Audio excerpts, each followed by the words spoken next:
हमारी पार्टी भागीदारी संकल्प मोर्चा के नाम से जिसमें 9 घटक दल शामिल हैं और उसी में से एक घटक दल राष्ट्र उदय पार्टी, जिसके राष्ट्रीय अध्यक्ष माननीय बाबूराम पाल जी अपने ही समाज के हैं।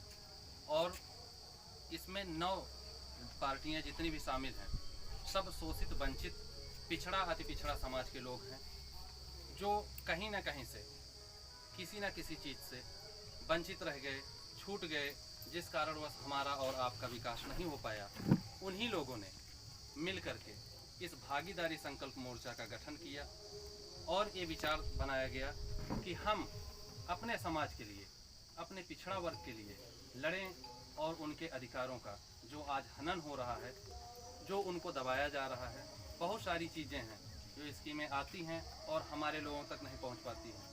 कन्या धनराशि, वृद्धा पेंशन या अन्य कई सारी स्वास्थ्य सेवाएं जैसे चिकित्सा या कुछ भी आता है, शिक्षा के लिए शिक्षा ऋण या कुछ भी, हमको आपको आज मान लीजिए किसान ऋण योजना है, हम और आप चाहते हैं कि ऋण लें, सिंपल सी बात है। हम और आप भी चाहते हैं कि लोन लें, लेकिन ले नहीं पाते।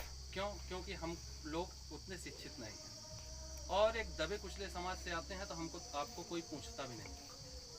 कहीं भी जाते हैं भाई साहब, तो पहला नंबर तो अपना बैकग्राउंड भैया पूछते हैं कि आपके पीछे कौन है, किसके समर्थन से है, किसकी पार्टी से है। जिस कारणवश हम और आप आज यहाँ पर उपस्थित हैं, तो हमारा यही उद्देश्य है हमारी पार्टी का कि चिकित्सा, स्वास्थ्य बिल्कुल शुल्क यानी निःशुल्क हो, किसी शुल्क का ना हो, सब के लिए समान रूप से चिकित्सा व्यवस्था हो, शिक्षा व्यवस्था हो और राजनीति में भी हम और आप भागीदारी ले सकें। अगर लेंगे भागीदारी राजनीति में और शिक्षा में हम लोग आगे बढ़ेंगे, एक समान शिक्षा होगी पूरे भारत की, एक जैसी इंटेंस परीक्षा होगी। हम और आप कोई प्राथमिक विद्यालय से पढ़ रहा है तो प्राथमिक विद्यालय में ना के बराबर पढ़ाया जाता है, 6वीं कॉलेज यानी क्लास से ABCD पढ़ाई जाती है हमको आपको जब जाते हैं मिडिल क्लास में। और जो प्राइवेट से पढ़ रहे हैं बड़े घर के बच्चे, उनको शुरू से ABCD पढ़ाई जाती है। जिस कारणवश हम और आप आगे चल के इंटेंस परीक्षाओं में, या आर्मी हुई या फोर्स लाइन हुआ या कोई सिविल सर्विस हुई, वहाँ पर हम लोग नकार दिए जाते हैं, नहीं भर्ती हो पाते। हम स्वयं ग्रेजुएट हैं और यहाँ पर कोई भी ऐसा नहीं होगा जो 10वीं 12वीं ना किया हो, लेकिन हमको आपको कोई सरकारी सुविधाएं या सरकारी नौकरियाँ मिल पा रही हैं भैया। इसीलिए हम लोग इस भागीदारी संकल्प मोर्चा का गठन किए हैं कि जो शोषित वंचित समाज है उसको ऊपर ले जाया जाए। और जैसा कि भाई साहब ने बताया कि मदिरा सेवन बंद कराया जाएगा, तो इसके लिए हम लोग बंद कराएंगे नहीं भाई, जैसे बंद तो कराएंगे, उसके साथ में एक जागरूकता अभियान भी चलाया जाएगा नशा मुक्ति का। जो व्यक्ति, अभी कुछ लोग ऐसे भी हैं जो शराब को पहले वो पीते हैं, बाद में शराब उनको पीने लगती है, तो उन लोगों को अंदर पॉजिटिव थॉट यानी अच्छी विचारधारा भरी जाएगी। हर एक जगह पर ऐसी कमेटी का गठन किया जाएगा जो नशा मुक्ति अभियान चलाए। लोगों को घर घर जा कर के प्राथमिक विद्यालय या अपने प्राइवेट विद्यालय दोनों में जब समान शिक्षा होगी, हमारे आपके बच्चे अभी भी ऐसे हैं कि भैया हम बकरी चराने के लिए उनको भेज देते हैं, कहीं उनको भैया आटा पिसाने भेज देते हैं, उनको पढ़ने नहीं देते हैं। अगर पढ़ने बैठ रहा है ना, हमारी आपकी गार्जियन की भी अभी कमी है, क्योंकि जागरूकता नहीं है।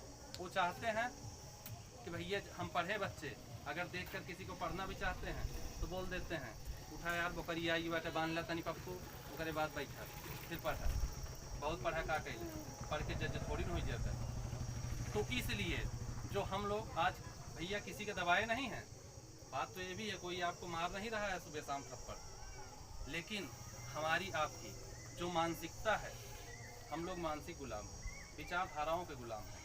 तो उस विचारधारा को तोड़ना है और आगे बढ़ना है। जब तक शिक्षा का ग्रहण बस नहीं होगा तब तक अगर शिक्षा के प्रति हम घर जा करके एक कमेटी का जैसे गठन करेंगे मदिरा पान के लिए, लोगों को जागरूक कराएं, नशा मुक्ति केंद्र बनाया जाएगा, लोगों को नशा मुक्ति के लिए पूरा का पूरा प्रेरित किया जाएगा कि दारू पीना ऑटोमेटिक लोग बंद कर दें, हमें दारू का ठेका बंद करने की कोई ज़रूरत ही नहीं, ऑटोमेटिक लोग बंद कर देंगे दारू का ठेका। और दूसरा चीज़, शिक्षा के लिए जब घर घर जा कर के आपके बच्चों को देखा जाएगा कि हाँ ये बच्चा योग्य है, भाई पढ़ना चाहता है आपके घर का बच्चा और आप उससे बकरी चरवा रहे हैं, आप उससे आटा पिसवा रहे हैं।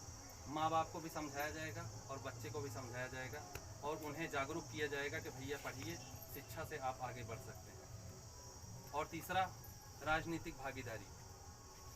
सभी को समान अधिकार है कि राजनीति में आ सकते हैं और आगे बढ़कर लड़ें।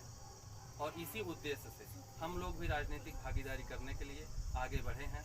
बस आप लोगों का समर्थन चाहिए। आप लोग तन मन धन से हम लोगों का सपोर्ट करें और आपके ही समाज से, आपके घर परिवार से, आपके भाई बंधु हैं, हम लोग भी आपके ही जैसे हैं, कोई बहुत धनी आदमी नहीं है। तो हम लोग भी चाहते हैं कि भाई राजनीतिक भागीदारी का एक दीपक तो हमने जला दिया है, अब घर घर चाहते हैं एक दीपक जले। जिस दिन घर घर एक दीपक जलने लगेगा ना, उस दिन पूरा विश्व जगमगा उठेगा।